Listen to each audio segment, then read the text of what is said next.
So in these examples, we're given two graphs.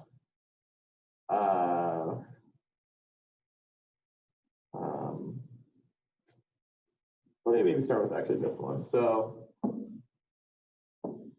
here's our W graph again that we've kind of been looking at. This is the one that goes through -2, 2, and 16. And suppose we're given another graph. Let's say it's way over here.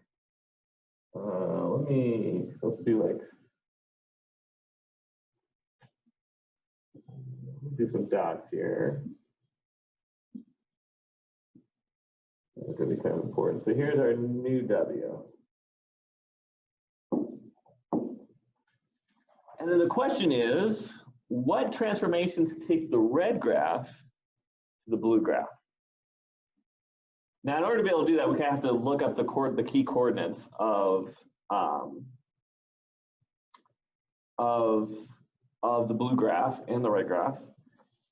And I kind of like to run the box method in reverse. So if we're looking at this box, on the red graph, we want to draw a box on the blue graph which matches the box on the red graph. Kind of matches the features. And it's kind of hard to describe how to do this, but we've done this example enough that hopefully you kind of see where I'm going with this. We want to draw a box kind of like this. And you can see these box match features because like the top of the W is the top of the box in both cases. And the corners of the W, sorry, the bottoms of the W are the corners of the box in both cases. So we want these boxes to match up really well.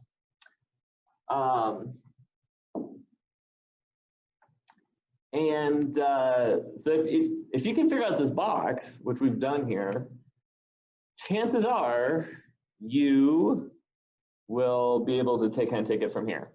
Okay, but what are we actually looking for? Sorry, I should have actually set the problem a bit. So basically, we're trying to find A, B, H, and K for this transformation.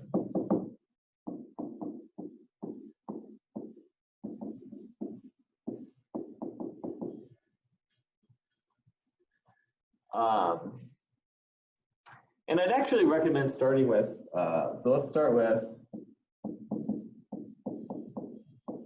H and K.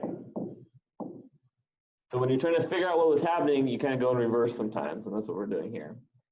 So H and K are just easier. So H and K, these always come from, so you're basically answering the question, where did 0, 0 go?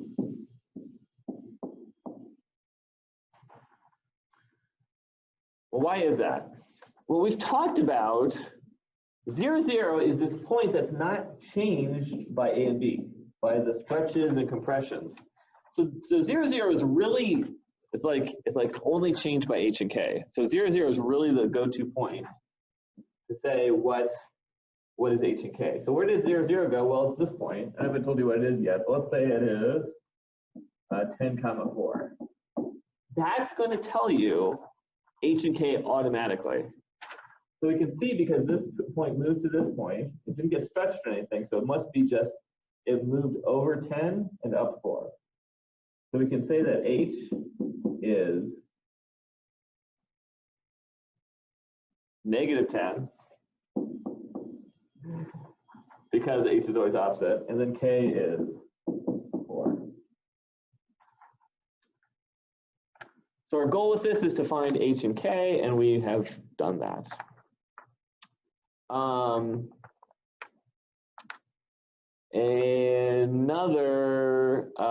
So all we have to do is now find A and B. So, how do you find A and B? Well, that of course, A and B are basically stretching and compressing the graph. Well, it's also stretching and compressing the box. So if you can tell how much this box has compressed or stretched, in either direction, that should tell you A and B. Okay, so let me actually tell you what these other points are. So let's say this is, let's say this point is 7, 4. This point is 13, 4. And this point is 10, 12. Okay, so everybody might just kind of think to themselves, how do you find A and B now? Now we're on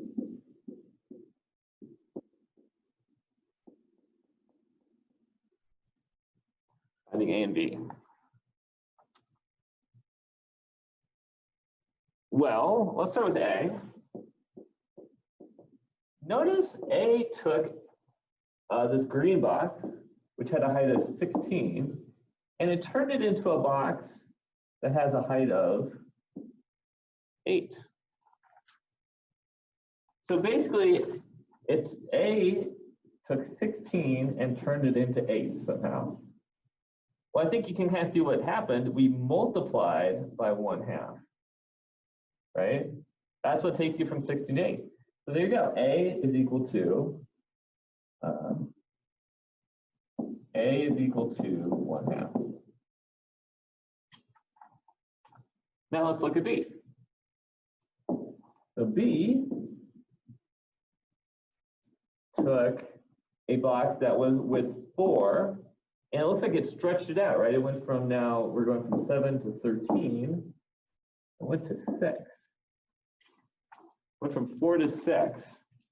So B took us from 4 to 6. So what did we multiply by?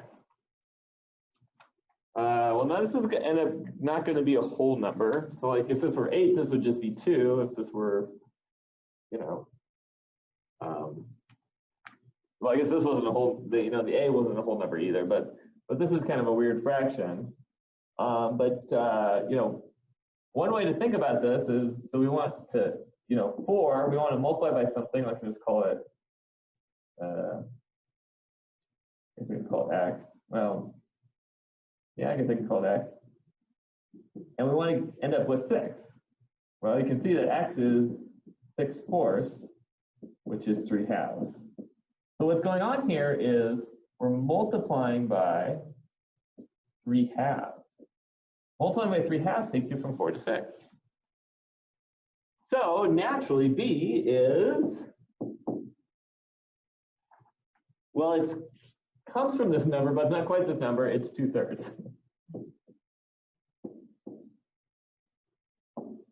So here are our answers. H is -10, K is 4, A is 1/2, B is 2/3. And how I'd actually like you to write this, if you don't mind, I'm kind of out of room, so I'm just going to try scrolling down. Scroll down, yes. So how I'd like you to write this answer is as A is 1/2, F of B is 2/3, X minus 10. So there's the real final answer. Okay, I'm going to stop the video there.